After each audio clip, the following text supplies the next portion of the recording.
আজকাল weight loss নিয়ে সবাই অ্যাওয়্যার, কিন্তু ওয়েট লস করতে গিয়ে তারা বেসিক্যালি লুজ করে ফেলছে তাদের হেলথ। কারণ তাদের প্রাইমারি ফোকাস হচ্ছে কিছু কেজি ওজন কমানো। এই ওজন কমানো মানে শুধুই কি ফ্যাট লস?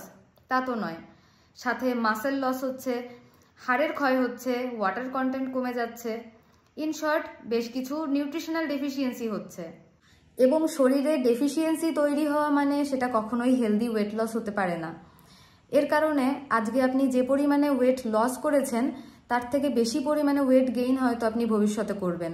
আপনার মেটাবলিজম ডিস্টার্ব হতে পারে বা আপনি কোনো সিরিয়াস হেলথ ইস্যুস ফেস করতে পারেন।